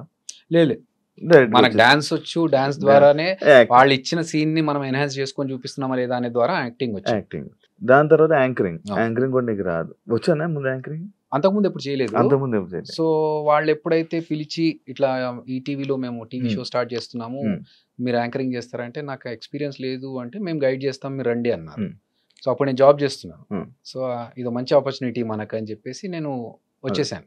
నీ జర్నీలు మొత్తం అన్ని నాకు మీకు రానివే అలా జరుగుతూ ఉన్నాయి, అలా వస్తున్నా పోతున్నాయి. కానీ వచ్చిన దాన్ని మాత్రం నేను 100% ఎఫర్ట్స్ పెట్టి దాని మీద హోంవర్క్ చేసుకొని, ఫర్ ఎగ్జాంపుల్ యాంకరింగ్ అన్నప్పుడు ఓకే ఆ టైంలో ఉన్న యాంకర్స్ ఎవరు, వాళ్ళు చేస్తున్న పద్ధతులు ఏంటి, మనం వాళ్ళకంటే డిఫరెంట్గా చేయాలంటే ఏం చేయాలి. సో ఇఫ్ యూ సీ యాంకరింగ్లో డాన్స్తో స్టార్ట్ చేసింది ఫస్ట్ మేమే. నేను, నాతో పాటు ఇంకొక అమ్మాయి అలెఖ్య అని ఉండేది. సో ఇంట్రడక్షన్ షో స్టార్ట్ అవ్వాలి యాంకర్ది అన్నప్పుడు ఫస్ట్ ఇంట్రడక్షన్ వచ్చి ఒక డాన్స్ చేసి తర్వాత హాయ్ హలో నమస్తే welcome this is Adhire Abhinay Krishna. So ఆ స్టార్ట్ అనేది అక్కడి నుంచే స్టార్ట్ అయ్యింది. దాని తర్వాత ఇప్పుడు వేరే యాంకర్స్ డాన్స్లు చేస్తూ మాట్లాడడం ఇవన్నీ తర్వాత వచ్చినాయి. కానీ అదొక ఓకే, అప్పుడు లేదు మేము కొత్తగా స్టార్ట్ చేయాలని ఒక యాంకర్గా ఇంకేం చేయొచ్చు, ఒక బ్రేక్ చెప్పేటప్పుడు ఎలా చెప్పొచ్చు. సో ఆ వర్క్ అయితే చేశాం. నేను అందరూ మురళీమోహన్ గారు దానికి జడ్జి నేను చేసిన షోకి. సో ఆయన చాలా అప్రిషియేట్ చేశారు ఆ విషయాన్ని. ఎందుకంటే నార్మల్గా అందరూ hi let's take a break now అన్నారు, వెల్కమ్ బ్యాక్ అంటున్నారు. నేను అన్నాను సార్ ఇలా కాదు, నేను ఏదో కొత్తగా చేస్తేనే కదా నన్ను యాంకర్గా రికగ్నైజ్ చేస్తారు. ఓకే తింటున్నారా, తింటూనే ఉండండి, మీరు తిని చేయి కడుక్కునే లోపు మళ్ళీ వచ్చేస్తాం, యాడ్ చేద్దాం సార్. ఈ మాట చెప్పినప్పుడు మురళీమోహన్ గారు ఎపిసోడ్ టెలికాస్ట్లో చూస్తూ కరెక్ట్ నేను తింటున్న టైంలోనే వచ్చిందయ్యా నువ్వు చెప్పిన మాట, అరే భలే కనెక్ట్ అయ్యామే అనుకున్నాను అని. సో మనకు తెలుసు ఏ టైంలో ఈ ఎపిసోడ్ పడుతుంది, ఆ టైంలో జనాలు ఏం చేస్తూ ఉంటారు. హలో మాస్టర్ ఏంటి అటు ఇటు చూస్తున్నారు, ఇక్కడ చూడండి సార్ మా ఎపిసోడ్లో బ్రేక్ తీసుకుంటున్నాం, ఈ గ్యాప్లో మీరు ఏమైనా చేసుకుంటే చేసుకొచ్చేసేయండి. ఇవన్నీ మీరు క్రియేట్ చేసి ఆఫ్ కోర్స్. సో అలా చేసి ఇవన్నీ చెప్తే వాళ్ళకి ఇది బాగుంది, కొత్తగా ఉంది, చేసుకోవచ్చు, కంటిన్యూ. నీకు యాంకర్స్లో నీకు ఒక స్పెషలైజేషన్ ఒక డిఫరెంట్గా చేయడానికి ఇది నీకు చాలా సరిపోతుంది అని. అట్లా నాకు వచ్చిన దాన్ని నేను ఇంకెంత బెటర్గా చేయొచ్చు అనేది చేసుకుంటున్నాను. సేమ్ ఎగ్జాంపుల్ జబర్దస్త్కి నేను ఒక యాంకర్గా ఉన్నప్పుడు నన్ను పిలిచారు యాజ్ ఎ టీమ్ లీడర్. ఇప్పుడు నేను జబర్దస్త్లోకి వచ్చా, అక్కడ 6 టీమ్ లీడర్స్ ఆల్రెడీ ఉన్నారు, 5 ఉన్నారు, నేను 6వ వాడిని. నాకు వాళ్ళకి ఏదన్నా ఒక డిఫరెన్షియేట్ ఉండాలి. సో అందరూ సేమ్ కామెడీ చేస్తున్నారు, అందరూ సేమ్ స్టైల్లో చేస్తున్నారు అంటే కాదు. నాకున్న టాలెంట్ ఏంటి, మనకున్న ఫేస్ కి కామెడీ ఫేస్ కాదు, దీన్ని 100 ఎక్స్ప్రెషన్స్ ఇంక్లూడ్ చేసి 100 కష్టాలు పడితే తప్ప ఒక సింపుల్గా పేలే పంచిని నేను పేల్చలేను. సో అలా ఉన్నప్పుడు నేనేం చేయాలి, ఇంకొక రకంగా ఎలా ఇంప్రెస్ చేయాలి అంటే ఓకే లెట్స్ థింక్ క్రియేటివ్. అట్లా ఆలోచించి జబర్దస్త్లో ఒక 10 క్రియేటివ్ థింగ్స్ నేను చేసినాయి నాకు గర్వంగా చెప్పుకోగలుగుతా. ఒకటి సెలబ్రిటీతో స్కిట్ చేయించడం ఫస్ట్ నేను చేశాను, తెలంగాణ శకుంతలమ్మతో చేశాను. దాని తర్వాత ఒక డిజిటల్ టీవీ పెట్టుకొని టీవీలోంచి ఒక పర్సన్ మాట్లాడుతూ ఉంటే బయట నుంచి నేను కౌంటర్స్ అది నేను చేశాను. తోలుబొమ్మలు చేశాను, తమిళ్ డబ్బింగ్ స్కిట్ చేశాను, వైట్ అండ్ వైట్ వేసుకొని ఒక రౌడీ షీటర్ ఎలా ఉంటాడు రియల్ ఎస్టేట్ అది నేను చేశాను, అలాద్దీన్ చేశాను, టామ్ అండ్ జెర్రీ చేసాం. ఈ మన స్కేట్స్ వేసుకొని ఫస్ట్ స్కిట్ చేసింది నేనే, ఓవర్ బోర్డు మీద స్కిట్ చేసింది. సో ఇలా ఎస్ నువ్వు నీ జబర్దస్త్లో ఏం పీకేవరా, నువ్వు ఎన్ని స్కిట్లు ఏం చేసావు, అసలు నీ స్కిట్లు ఏదైనా గుర్తున్నాయంటే ఎస్ నేను ఒక 10 కొత్త వేరియేషన్స్ ఇచ్చాను స్కిట్స్, ఆ సాటిస్ఫాక్షన్ చాలు. అంటే జీవితం గురించి మీ ఫిలాసఫీ ఏం చెప్తావా? మారుతూ ఉంటుంది బ్రో. జీవితం అంటే ఎక్స్పీరియన్స్తో పాటు మన ఒక ఫిలాసఫీ కానీ మన డెఫినిషన్స్ కానీ మారుతూ ఉంటాయి. తెలిసిన వాళ్ళు ఎవరో టక్కున చనిపోయారు అనుకో, ఇంతే లైఫ్, ఎప్పుడు ఉంటామో ఎప్పుడు పోతామో తెలియదు, ఉన్న రోజులు కరెక్ట్గా ఉండాలి, హ్యాపీగా ఉండాలి, చేయాల్సినవన్నీ చేసేసుకోవాలి తొందరగా అనే ఒకటి ఉంటుంది. నేను మాత్రం ఫీల్ అయ్యేది ఏంటంటే మన వల్ల ఇంకొకటి బాధపడొద్దు. మనం వాడిని సంతోష పెట్టకున్నా పర్లేదు, కానీ మన వల్ల ఇంకొకటి బాధపడకూడదు, ఇంకొకటి మోసం చేయకూడదు, అప్పు తీసుకోవద్దు ఎవరి దగ్గర. మన లైఫ్ మనం చేసుకుంటూ వెళ్ళిపోవాలి. అప్పు తీసుకోవడం తప్ప? నా విషయంలో తప్పు. ఎందుకు? అదొక బర్డెన్. ఎందుకు? నువ్వు సంపాదించుకునే స్తోమత నీకు దేవుడు ఇచ్చినప్పుడు, నీకు కాళ్ళు చేతులు ఇచ్చి నువ్వు వర్క్ చేసుకునే కెపాసిటీ ఇచ్చినప్పుడు ఎందుకు నువ్వు ఇంకొకటి దగ్గర వెళ్తావు? అంటే అతను కష్టపడి సంపాదించుకున్నదే కదా, ఎందుకు అతని దగ్గరికి వెళ్ళి నువ్వు అడగడం? అంటే ఇప్పుడు సడన్ గా ఇబ్బంది వచ్చింది మనకి లైఫ్ లో, ఎందుకు వస్తుంది ఇబ్బంది? ఫర్ ఎగ్జాంపుల్, నేను కార్ కొనుక్కుంటా, కార్ కట్టడానికి డబ్బులు లేవు, ఈఎంఐ కట్టడానికి డబ్బులు లేవు. నాకు నా పరిస్థితి తెలుసుకొని కూడా నేను ఎందుకు కార్ కొనాలి? నేను ఈఎంఐ కట్టలేని పరిస్థితిలో ఉన్నప్పుడు నేను కార్ ఎందుకు కొనాలి? అలాంటి పరిస్థితుల్లో కార్ అమ్మేసుకోవాలి. వద్దు, బీ ప్రాక్టికల్ శివ. ఎందుకంటే అవతల పర్సన్, మనకి అప్పు ఇచ్చే పర్సన్ కూడా కష్టపడి అతను కూడా సంపాదించుకుంటేనే కదా, అతను ఆ కెపాసిటీ అతనికి ఉండి అతను చేసుకోగలుగుతున్నప్పుడు మనం ఎందుకు చేసుకోలేకపోతున్నాం? సో నేను కొన్ని పెట్టుకున్నాను అట్లా, ఎవరిని హర్ట్ చేయొద్దు, లేకపోతే మన వల్ల ఇంకొకటి బాధపడొద్దు, మన పని మనం చేసుకుంటూ పోవాలి. ఎందుకు వేరే వాళ్ళ దాంట్లో మ్యాటర్స్లో తల దూర్చడాలి? ఇవన్నీ ఫినాన్షియల్ ఓకే అన్న, ఐఎమ్ హ్యాపీ. సంపాదించుకున్నా, నేను కష్టపడి సంపాదించుకున్నా. ఎందుకంటే నాకు తెలుసు సినిమా ఇండస్ట్రీలో స్ట్రగుల్స్ ఉంటాయని. సో నేను వర్క్ చేశాను, డబుల్ షిఫ్ట్స్ చేశాను. మార్నింగ్ సాఫ్ట్వేర్ జాబ్ చేశాను, మధ్యలో ఈవెంట్స్ చేశాను, జబర్దస్త్ చేశాను. ఒక్కొక్కసారి ఎలాంటి పరిస్థితిలో ఉండేదంటే నైట్ 2 o'clock వరకు షూటింగ్ చేసి మళ్ళీ మార్నింగ్ 8 కల్లా ఆఫీస్కి వెళ్ళిపోతే, కళ్ళకి నిద్ర లేక ఇట్లా రెడ్గా అయిపోతే ఒక 10 నిమిషాలు బ్రేక్ తీసుకుందామని వెళ్ళి బాత్రూంలో కమోడ్ క్లోజ్ చేసుకొని బాత్రూంలో ఒక 10 నిమిషాలు పవర్ న్యాప్. చాలా సందర్భాల్లో కార్లో డ్రెస్ మార్చుకున్న సిచ్యువేషన్స్ ఉన్నాయి నాకు. షూటింగ్ నుంచి ఆఫీస్కి వెళ్ళాలి, షూటింగ్ అయిపోయినాక హ్యాపీగా ఇంటికి వెళ్ళి పడుకోవచ్చు కదా, లేదు నేను ఆఫీస్కి వెళ్ళాలి. షూటింగ్లో మధ్యలో ఆగి షర్ట్ మార్చుకొని మళ్ళీ ఫార్మల్స్ వేసుకొని వెళ్ళి షూ వేసుకొని ఆఫీస్కి వెళ్ళేటప్పటికి మంచి నీట్గా దూకొని ఆఫీస్లోకి వెళ్ళిపోతాను. సో అది నాకు ఎవరో ఫ్రీగా ఇచ్చిన డబ్బు కాదు, నేను కష్టపడి డబల్ షిఫ్ట్లు, ట్రిపుల్ షిఫ్ట్లు చేసుకుంటూ ఒకసారి ఇక్కడ చేసుకొని మళ్ళీ అక్కడికి వెళ్ళి okay, that's okay, because we're not working for free. So డబ్బులు వస్తున్నప్పుడు మనం కష్టపడడంలో తప్పలేదుగా. అలా ఫైనాన్షియల్గా నాకు నేను జబర్దస్త్లో రాకముందే నువ్వు కొనుక్కుండే, నేను సూపర్. అంటే ప్రొఫెషనల్, లైక్ మీ ప్రొఫెషనల్లో కొన్నిసార్లు బాధపడ్డ సిచ్యువేషన్లు ఉన్నాయని నేను బాధపడ్డా. కొన్నిసార్లు చాలా సార్లు పడతా ఉంటాం, అంటే అదే నేను విన్నది. లైక్ నువ్వు సపరేట్గా వెళ్ళి ఎలోన్గా ఫీల్ అవుతావు ఉంటుంది, ఈ బాధను మళ్ళీ వేరే వాళ్ళకి ఎవరు షేర్ చేసుకోవు. అంతేగా, మనం హ్యాపీనెస్ షేర్ చేసుకోవాలని బాధలు షేర్ చేసుకుంటే ఏడుస్తావా? రేర్ కేస్, చాలా రేర్ కేస్. ఎలాంటి సందర్భాలు ఏడుస్తావా నార్మల్గా? నేను కొంచెం ఇమోషనల్. అవును, అన్నప్పుడు అర్థమైందన్న. లేదు, ఫ్యామిలీకి రిలేటెడ్ అట్లాంటివి ఏదైనా ఉంటే నేను అసలు తట్టుకోలేను. అదర్వైజ్ నేను ఒక చిన్న ఇన్సిడెంట్ చెప్తాను. మంచి క్వశ్చన్ అడిగిన దానికి నేను ఒక ఇన్సిడెంట్ చెప్తాను. చేతికి నాకు 15 కుట్లు పడ్డాయి. ఓకే, సో ఇదేం జరిగిందంటే ఒక మూవీలో ఫైట్ సీక్వెన్స్ చేస్తున్నాం. ఆ కొట్టినప్పుడు ఆ ఫైటర్కి పన్నుకు తగిలింది. తగలడం వల్ల ఇది కట్ అయిపోయి ఇది ఇంత వాచిపోయింది, అప్పుడే బ్లడ్ బ్లీడ్ అవుతా ఉంది, ఇది కట్ అయిపోయింది. ఇంకా చేతికి కట్టుకొని షూటింగ్ మధ్యలో ఆపలేంగా, వాళ్ళకి ఇబ్బంది, మళ్ళీ అంతమంది వెయిట్ చేస్తున్నప్పుడు కట్టుకొని షూటింగ్ అంతా ఫినిష్ చేసాం. మార్నింగ్ 9కి 8:30, 9కి దెబ్బ తగిలితే ఈవినింగ్ 6 వరకు షూటింగ్ అలాగే చేసాం. అయిపోయేసరికి ఇంత లావుగా వాచింది. ఏడుపు రావట్లేదు, బాధ, నొప్పి కొడతా ఉంది లోపల నుంచి. కానీ అది అయిపోయాక నేనే కార్ డ్రైవ్ చేసుకుంటూ మళ్ళీ ఇంటికి వచ్చి ఇంట్లో వాళ్ళకు చెప్పకుండా పట్టి కట్టేసుకున్నా కదా, ఏం లేదు, చిన్న లోపల ఏముందో తెలియదు వాళ్ళకి. అప్పటికే సూచర్స్ వేయించేసి పట్టి కట్టేసుకొని పైకి వచ్చేసి ఫంక్షన్ ఉందన్నారు కదా పోదామా అని. కానీ చేతికి బాగాలేదు కదరా నీకు, ఏం కాదు ఒక చేయి ఉంది కదా. సో ఒక్క చేతితో డ్రైవ్ చేసుకుంటూ వాళ్ళని తీసుకెళ్ళా. అంటే ఫిజికల్గా నేను మెంటల్గా, అంటే ఇప్పుడు నాకు చెయ్యి నొప్పేసింది, అయ్యో నాకు ఎట్లా అని చెప్పి బాధపడుకుంటూ కూర్చునే టైప్ కాదు. అదే చెయ్యి పెట్టుకొని అలాగే చెయ్యి అట్లా పెట్టుకొని యుఎస్కి వెళ్ళా. ఇంకోటి నెక్స్ట్ 2 daysలో యూఎస్లో షో అండి. సో నాకు ఇప్పుడు చేయి బాగాలేదు, నేను ఆగిపోతాను, నాకు నొప్పేస్తుంది, ఇవన్నీ ఉండవు. తగిలింది పోతుంది, తగ్గిపోతుందిలే, ఆ టైప్ ఆఫ్ పర్సనాలిటీ.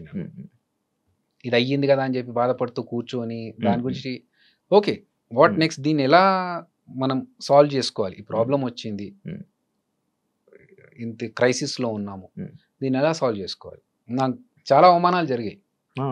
ఒక రౌండ్ టేబుల్, ఒక 4-5 కూర్చోబెట్టి నేను ఒక డైరెక్షన్ చేస్తా అని చెప్పి ఒక స్టోరీ చెప్పడానికి వెళ్ళినప్పుడు ఇన్ఎక్స్పీరియన్స్డ్ వాళ్ళంతా.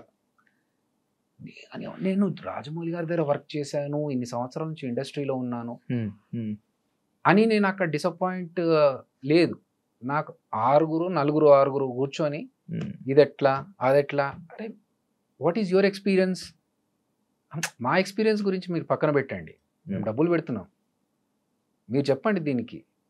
సరే okay, give me some time, I will prove it అని చెప్పి నేను మళ్ళీ నైట్ కూర్చొని ఒక ఇది ప్లాన్ చేసి వాళ్ళకి 1 గంటలకు రాత్రి మధ్యరాత్రి లేచి ఇదంతా ప్లాన్ చేసి this is what I was thinking, ఇప్పుడు మీకు సాటిస్ఫాక్షన్, ఎందుకంటే నేను మాటలో చెప్తే మీకు అర్థం కాదు, దిస్ ఈజ్ ద ప్రూఫ్ అని చెప్తే ఓకే. సో అవన్నీ జరుగుతున్నప్పుడు ఏంటంటే ఇంత పేరు సంపాదించుకొని ఇన్ని సంవత్సరాల నుంచి ఇండస్ట్రీలో ఉండి వాళ్ళు మాట్లాడుతుంది ఏంటంటే ఓకే ఎలా నమ్మాలండి అని అంటే అదోకే, యాజ్ ఇఫ్ అసలు నీకు రాదు, నువ్వు వేస్ట్ అన్న రేంజ్లో మాట్లాడుతూ ఉంటే ఎంత బాధ అనిపిస్తూ ఉంటుంది. కానీ ఓకే, అది వాళ్ళ పాయింట్, మనం we have to prove. Jabardasth స్టార్టింగ్లో నేను 13 స్కిట్ల వరకు నేను కొట్టలేదు. నేను అమితాబ్ బచ్చన్ ఒక ఎగ్జాంపుల్గా తీసుకుని I always look at the positive side. Amitabh Bachchan కూడా 13 సినిమాలు హిట్లు పడలేదు, అసలు నీ వాయిస్ ఏం వాయిస్ రా బాబు అని పంపించేసిన పర్సన్ అతను. తర్వాత ఈరోజు సూపర్ స్టార్ అయ్యాడు.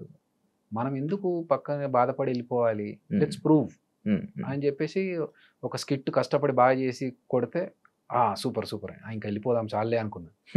మళ్ళీ ఇంగ్లీష్లో ఒక సేయింగ్ ఉంది, మనం ఫస్ట్ది సెకండ్ది కొట్టలేకపోతే ఫస్ట్ది ఫ్లూక్లో వచ్చిందిరా, ఆడు వెళ్ళిపోతున్నాడు కాబట్టి ఇచ్చినట్టున్నారులే అని అంటారు. వద్దు చేసి చూపిద్దాం అని చెప్పి మళ్ళీ సెకండ్ స్కిట్ కొట్టే. ఇంకా దాని తర్వాత మెల్లమెల్లగా ఓకే నాకు ప్యాటర్న్ అర్థమయ్యి, సో అలా ప్రాబ్లం వచ్చినప్పుడు దాని గురించి బాధపడే కంటే దీన్ని ఎట్లా సాల్వ్ చేసుకోవాలి, what is the next step అని ఆలోచిస్తాను. చాలా సార్లు అవమానాలు జరుగుతూ ఉంటాయి కానీ ఏడ్చుకునేంత ఇదైతే కాదు, నేను బాధపడను అట్లా. ఓకే, ఎమోషనల్ మన కంట్రోల్ చేసుకుని అన్న. మన జబర్దస్త్ వాళ్ళు లైక్ పొలిటికల్గా కొంచెం బాగా సపోర్ట్ చేస్తుంటారు, పొలిటికల్లోకి వెళ్తుంటారు. నువ్వేంటన్నా దేనికి సపోర్ట్ చేయవు, దేనికి వెళ్దాం? చెప్పేగా మన పని మీద మనం కాన్సన్ట్రేట్ చేద్దాం, మన పని ఫోకస్. ఇక్కడ నాకు ఆల్రెడీ డైరెక్షన్ ఇదన్నీ ప్లాన్స్ ఉన్నాయి కదా, ఈ ప్రాజెక్ట్ ఒకటి స్టార్ట్ అవుతా ఉండింది, ఆ పనిలో ఉన్నాము. ప్లస్ నాకు నిజంగా కూడా పెద్ద పాలిటిక్స్ అంటే పెద్దగా ఇంట్రెస్ట్ ఉండదు. అట్లా పాలిటిక్స్ అంటే నువ్వు అడిగిన ఫస్ట్ క్వశ్చన్కి ఆన్సర్ అదే అవుతుంది, రాజకీయాలు జరుగుతాయంట కదా అన్నప్పుడు నాకు రాజకీయాలు జరుగుతాయి అనే విషయంలో ఇంట్రెస్ట్ ఉంటే నేను రాజకీయాలు ఎక్కడో ఒక దగ్గర గేమ్ ఆడాల్సి వస్తుంది. అంటే I like who is the best administrator. అది ఎవరైనా సరే, if they are doing good for the society or for the people, I definitely respect them and love them. అంతవరకు. అంటే జీవితంలో ఒక ఫైనల్, ఇది నాకు ఫైనల్ ఒక డ్రీమ్ అని అనుకునేది ఏంటన్నా అనేది? నాకు యాక్చువల్గా డైరెక్షన్ అనేది ఉండింది. డైరెక్షన్ చేయకుండా అంటే ఈ కోవిడ్ ఇవన్నీ చూసిన తర్వాత వచ్చిన వాళ్ళందరూ పుట్టప్ప ఎగిరిపోతున్నారు, ఇదేమో మన కోరిక చాలా రోజుల నుంచి జబర్దస్త్లోకి రాకముందు నుంచి డైరెక్షన్ చేయాలనే కోరిక ఉండింది, తీరకుండానే పోతానా అలాంటి సిచ్యువేషన్. ఎందుకంటే ఈ మధ్యకాలంలో హెల్త్ ఇష్యూస్తోని ఎంగేజ్ ఉన్న వాళ్ళు కూడా అందరూ ఎప్పుడు ఏమవుతుందో తెలియట్లేదు, లైఫ్ ఈజ్ అన్ప్రెడిక్టబుల్ ఇప్పుడు ప్రెసెంట్. సో ఇది ఒక్కటి మిగిలిపోద్దా, మళ్ళీ నేను పాత సినిమాలో చూపించినట్టు దయ్యమై డైరెక్షన్ చేయాలని తిరగాల్సి వస్తుందా అనేది ఒక్కటి నన్ను హాంట్ చేస్తూ ఉండింది. థ్యాంక్స్ టు గాడ్ నాకు ఒక నా పేరు అనౌన్స్మెంట్ కూడా వచ్చేసింది, director return and directed by Abhinaya Krishna అని చెప్పేసి ఆహా నుంచి. సో అభినయ కృష్ణ అంటే కొంతమందికి తెలియదు కదా. అభినయ కృష్ణ అనే నా పేరు డాక్టర్ సి నారాయణ రెడ్డి గారు పెట్టారు. సో నేను ఒకసారి ఒక ప్రోగ్రామ్ చేస్తున్నప్పుడు ఆయన చూసి ఏం పేరు అమ్మా నీ పేరు అంటే హరికృష్ణ, నా అసలు పేరు హరికృష్ణ. సో నేనే మర్చిపోయా యాక్చువల్లీ ఇప్పుడు. సో హరికృష్ణ సార్ అంటే నీ పేరు నీ నీ పర్ఫార్మెన్స్కి నీ టాలెంట్కి తగ్గ పేరు కాదమ్మా అది, నీకు ఇంకా వేరే ఏదైనా ఉండాలి అంటే, సార్ నేను వెయిట్ చేస్తున్నాను అలాంటి కొత్త పేరు ఏదైనా పెట్టుకుందాం. ఎందుకంటే నేను చిరంజీవి గారి ఫ్యాన్. సో చిరంజీవి గారు ఎప్పుడైతే శివశంకర వరప్రసాద్ నుంచి చిరంజీవి అయ్యారు, అరే నేను కూడా ఏదైనా పేరు మార్చుకుంటే బాగుంటుందేమో నాకు కూడా అనే దాంట్లో ఉన్నప్పుడు కరెక్ట్ టైంలో అది కోఇన్సిడెంటల్గా ఆయన నీకు వేరే ఇంకో ఏదైనా పేరు ఉంటే బాగుంటుందమ్మా అంటే, సార్ నేను వెయిట్ చేస్తున్నాను సార్ అలాంటి పేరు కోసమే అంటే, సరే నేను చెప్తానులే అన్నారు. అంత పెద్ద మనిషి ఆయనే చెప్తా అన్నప్పుడు ఇంకా మనకి ఓకే సార్ అంటే, నాకు రేపటి వరకు టైం ఇవ్వు నేను చెప్తా అన్నారు. ఓకే రేపటి వరకు అనుకున్నాను. ఆయన ప్రోగ్రామ్ ఫినిష్ అయ్యే లోపు స్టేజ్ మీద పిలిచి అభినయ కృష్ణ ఎలా ఉంది అన్నారు. ఇంకా అస్సలు నాకు మాటలు లేవు, ఫిక్స్ టైటిల్. కొంతమంది ప్రేక్షకులు గుర్తుపట్టలేరు కదా అన్న, ఆడియన్స్ ఓకే ఫేస్ అయితే గుర్తుపడతారుగా, ఫేస్ గుర్తుపడతారు చాలే. ఇప్పుడు వేణు వండర్స్, టిల్లు వేణు ఎల్దండి, సో అభి అనేది అయితే ఉంది, అభినయ కృష్ణ. అయితే అదిరే అభి కంటే ముందు నుంచి అభినయ కృష్ణ అనే పేరు నాకు ఉంది. సో మధ్యలో జబర్దస్త్ ద్వారా అదిరే అభి అనే వచ్చింది తప్ప అభినయ కృష్ణ అనేది ఫస్ట్ నుంచి ఉంది నాకు. సో ఇప్పుడు తెలుసుకుంటారు అభినయ కృష్ణ కంటే అదిరే అభి కంటే ముందు అభి అని ఏకే అని తెలుసు జనాలకి. నేను రంగం అనే ప్రోగ్రామ్ లో బ్యాండ్ ఉండేది నాకు, మా టీవీలో రంగం అనే ప్రోగ్రామ్ చేసినప్పుడు ఏకే అనే బ్యాండ్ ఉండేది. సో రష్మి ఇప్పటికీ ఏకే అని పిలుస్తుంది. అట్లా అప్పుడు ఆ పేరు జబర్దస్త్ లో ఉన్నప్పుడు అదిరే అభి, ఇప్పుడు అభినయ కృష్ణ. ఓకే కొత్తగా పేరు, నా పేరు ఇదండి అని చెప్పుకుంటుంది, ఫైన్. ఫేస్ అయితే తెలుసు కాబట్టి ఓహో ఈ పేరు మారిందా అనుకుంటే చాలు. జబర్దస్త్ వల్ల ఏమైనా ఎఫెక్ట్ అయ్యావా? పాజిటివ్ గానే నెగిటివ్ గానే. రెండు. నేను నెగిటివ్స్ పెట్టుకోలేదు మైండ్ లో, బట్ పాజిటివ్ అయితే డెఫినెట్ గా ఫైనాన్షియల్ గా నాకు సపోర్ట్ దొరికింది, పేరు బాగా వచ్చింది నాకు. పెద్ద డైరెక్టర్ దగ్గరికి ఒకసారి పెద్ద ప్రొడ్యూసర్ గారి దగ్గరికి వెళ్ళినప్పుడు, ఇండివిజువల్ గా సెపరేట్ గా వెళ్ళినప్పుడు, నేను చూసానమ్మా జబర్దస్త్ లో చేస్తావు కదా నువ్వు అని చెప్పి వాళ్ళు ఇచ్చిన రెస్పాన్స్ చాలా హ్యాపీగా అనిపించింది. That is a positive side. డబ్బుల పరంగా నాకు ఎప్పుడు ఇబ్బంది కలగలేదు జబర్దస్త్ లో ఉన్నప్పుడు, ఆపర్చునిటీస్ ఎక్కువగా వచ్చాయి. ఒకసారి జనాలు మీరు అన్నట్టు బూత్ షో కదా అనే పాయింట్ వచ్చినప్పుడు, ఓకే బూత్ షో అంటే నేను ఒకసారి ఒక ప్రోగ్రామ్కి వెళ్ళినప్పుడు, లండన్కి వెళ్ళినప్పుడు, అసలు కొంచెం ఇది డీసెంట్ ఫ్యామిలీస్ వచ్చేది, డబల్ మీనింగ్స్ ఏం రాకుండా చూసుకో. You haven't seen my anchoring sir, good that you have given a disclaimer, but I know how to handle the crowd, leave it అని చెప్పేసి ప్రోగ్రామ్ అయిపోయిన తర్వాత మళ్ళీ వాళ్ళు వచ్చేసి, అసలు మేము ఎక్స్పెక్ట్ చేయలేదండి, మాకందరికి ఒక వేరే పర్సెప్షన్ ఉండింది, బట్ మీరు చేసిన తర్వాత మాకు ఎవ్రీథింగ్ ఈజ్ క్లియర్ నా. It depends on the situation, మనం ఏ సిచ్యువేషన్లో ఉన్నామో దాన్ని బట్టి. So almost of the things are positive only. కానీ ఎప్పుడైనా నో చెప్పలేక చేసి ఇబ్బంది పడింది ఏముందా? చాలా సార్లు ఉందా అన్న నీకు అది? నో చెప్పలేవా? నో చెప్పలేను అంటే నేనేం ఆలోచిస్తా అంటే, తెలుసు నాకు అవతల వాడు మనం వాడుకుంటున్నాడు, మనం నో చెప్పలేకపోతున్నామని తెలుసు. సో దీనివల్ల నాకు ఏమైనా లాస్ ఉందా అని ఆలోచిస్తాను. ఓకే దీనివల్ల నేను టైం స్పెండ్ చేస్తున్నాను, మేబీ కొంచెం ఎఫర్ట్స్ పెడుతున్నాను, అంతే కదా, ఓకే ఫైన్, ఆడికి హెల్ప్ అవుతుంది కదా, లెట్ ఇట్. ఇంత ఈ సినిమా జర్నీలో నీకు అర్థమైంది ఏంటన్నా? క్లియర్గా నాకు ఇంకా అర్థం కాలేదు. ఎక్స్పీరియన్స్ లేదు చెప్తాను కదా, సిచ్యువేషన్ బట్టి మారుతూ ఉంటుంది, ఫిలాసఫీ మారుతూ ఉంటుంది శివ. ఇప్పుడు రాజారవీంద్ర గారితో నిన్న ఏదో టాపిక్లో మాట్లాడుతూ అంటే, నీ వల్ల కాదు అభి, నువ్వు నీ ప్యాటర్న్ అది కాదు అసలు, నువ్వు అలా చేయలేవులే అంటే, అవుట్ ఆఫ్ ద బాక్స్ వెళ్ళి నేను ఇది ఇలా కాకుండా నేను కూడా స్ట్రిక్ట్గా ఇలా ఉండాలి అలాగే ఉండాలి అని అనుకుంటున్నా అన్న అంటే, నీ పని కాదయ్యా, నువ్వు అలాంటి పర్సన్ కాదు, నీ సాఫ్ట్ నేచర్, నువ్వు అలా చేయలేవు. So depends. కొన్నిసార్లు నేర్చుకున్నది ఏంటి అంటే, పర్టికులర్గా ఇదేం చెప్పలేము కానీ, ఒక్కొక్క మైల్ స్టోన్ ఒక్కొక్క లెసన్ మనకి, ఒక్కొక్క ఇన్సిడెంట్ ఒక్కొక్క లెసన్. ఓకే ఇలాంటి వాళ్ళని నమ్మొద్దు, ఇలాంటి వాళ్ళతో మంచిగా ఉండాలి, ఇలాంటి దాంట్లో ఓకే ఇలా ఇంకొకరిని హర్ట్ చేయొద్దు, అవి ఎవరిని చూస్తున్నా కూడా నేర్చుకుంటాను. ఎందుకు తక్కువ ఇంటర్వ్యూలు తక్కువ పబ్లిక్లోకి ఎందుకు వస్తాను ఏమో తెలియదు, నాకు వచ్చిన దాంట్లో చూజీగా ఓకే మనకు తెలిసిన వాళ్ళు, ఇప్పుడు నువ్వు అడిగావు ఓకే అన్నాను. సో అట్లా బాగా తెలిసిన వాళ్ళు అయితే ఓకే, అదర్వైజ్ ఎక్కువగా ప్రతి ఒక్కరు అంటే అవతల వాళ్ళకి హెల్ప్ అవుతుందని చెప్పేసి చేయడం వరకు ఓకే, కానీ అది ఎక్స్ట్రీమ్ వెళ్ళిపోకూడదు. వాళ్ళు ఏంటంటే ఇది చిన్న విషయానికి ఆ పెద్ద విషయానికి అన్నిటికీ నువ్వు వచ్చేసి కూర్చో ఇక్కడ మాట్లాడాలి అంటే అక్కడ నో చెప్తే బాగుంటది కదా అనేది అక్కడి నుంచి కొన్ని ప్లేసెస్లో I avoid. Thank you so much bro. చాలా మంచిగా మాట్లాడుకున్నాం. ఎక్కువ బర్స్ట్ అవుట్ అవ్వకుండా చాలా బస్ట్ అవుట్ అవడానికి ఏం లేవు, మంచిగా హ్యాండిల్ చేసావు. Thank you so much. And నీ డైరెక్షన్ మంచి మూవీ సిరీస్ ఏదైతే ఉందో అది మంచి సక్సెస్ అవ్వాలి. చిరంజీవ సక్సెస్ అవ్వాలని, ఆడియన్స్ లో మంచి వ్యూవర్షిప్ రావాలని, దాని గురించి మళ్ళీ మాట్లాడుకుని ఎలా అయితే వేణుగారికి నేమ్ వచ్చిందో సిరీస్ లో ఒక డైరెక్టర్ యాజ్ ఎ డైరెక్టర్ గా కూడా నీకు అంత మంచి నేమ్ రావాలని మనస్ఫూర్తిగా కోరుకుంటున్నాను అన్న. And all the best for your next projects. And అందులో నాకు కూడా ఒక అవకాశం ఇస్తాను. ముందు చెప్పావు కాబట్టి ప్లాన్ చేద్దాం. థ్యాంక్ యూ సో మచ్ అన్న. చూసారు కదా ఇంటర్వ్యూ. ఇంకో గెస్ట్ తో మళ్ళీ మీ ముందుకు వస్తా. అంతవరకు